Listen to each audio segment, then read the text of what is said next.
there and welcome to Lorena's Labyrinth. My name's Anna Pirelli.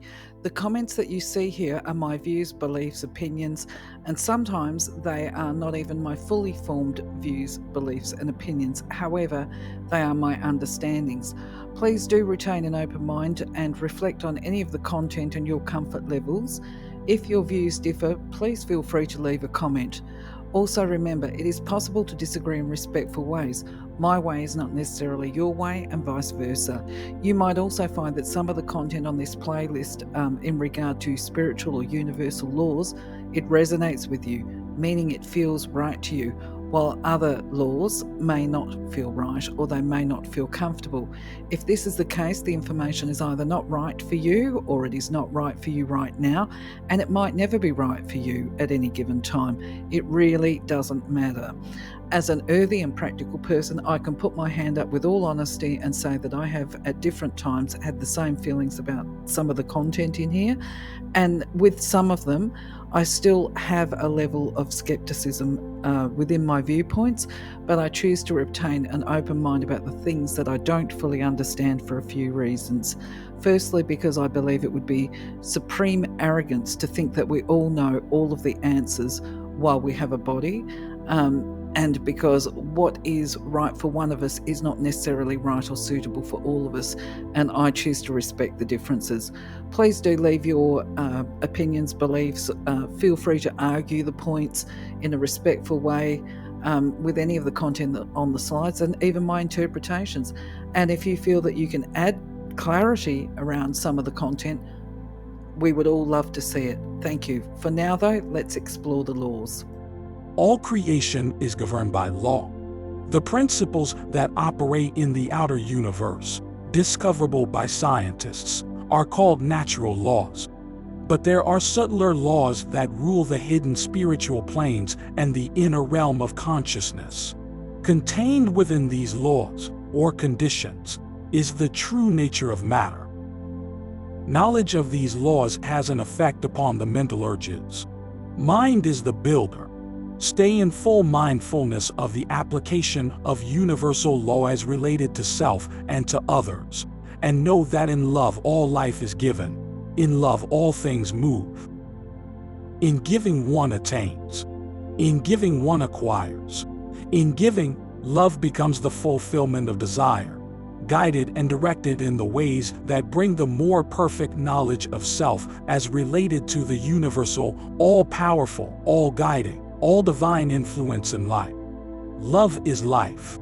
When we go back, merge with the God source, in some infinitesimal but profound way, we expand the mind of God.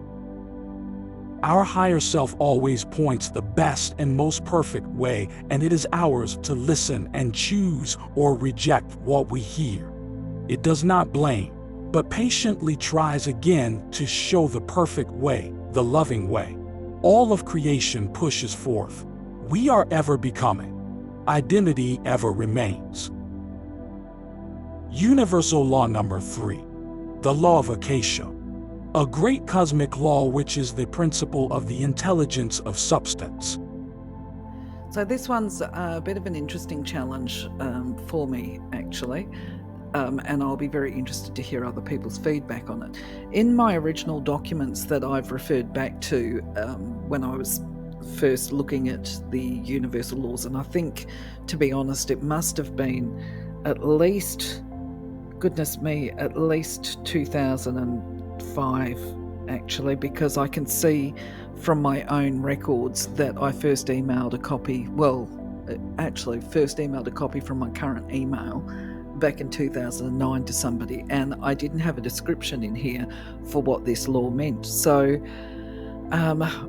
bearing in mind and that we're talking about language and spirit communication, if we're channeling information, there has to be something there within us that spirit can communicate in a way that we understand. And clearly I don't think, looking in hindsight, that there would have been a way that they would have been able to convey this information to me at the time because of my own levels of internal awareness of processes. But what I would sort of say now, that in regard to Akasha and ether, we're talking about energy, realistically. And I guess the best way to describe this is if we're talking about Akasha, which I wouldn't go as far as saying I've got a full understanding of this. I think we can infer that we're all, as individuals, part of a greater cosmos of etheric substance or energy, right, that is invisible to the naked eye. I also understand that Akasha was first referred to in the Sanskrits. Okay, so from a literal perspective, I believe that Akasha translates as meaning ether, which is why I've put that there, and meaning the sky and the heavens, right? So I would interpret this law at this point in my life as saying that basically you were born an energy mass, or you were an energy mass before you were born into your physical body, and you will return to being an energy body once your physical body passes, okay? But I also see the law as being more expansive than simply you or me, because it refers to all things having energetic substance. And we've kind of touched on this with the videos on energy and auras and so forth. So I do recommend that people have a look at those and get an understanding of energy, because if we think that when we talk about energy, ether, heavenly, celestial bodies, the cosmos, we're talking about an energy mass that is far greater than any one individual person. It's kind of, I guess, a source of all. I'm not sure. But anyway, I look forward to hearing your comments about this subject.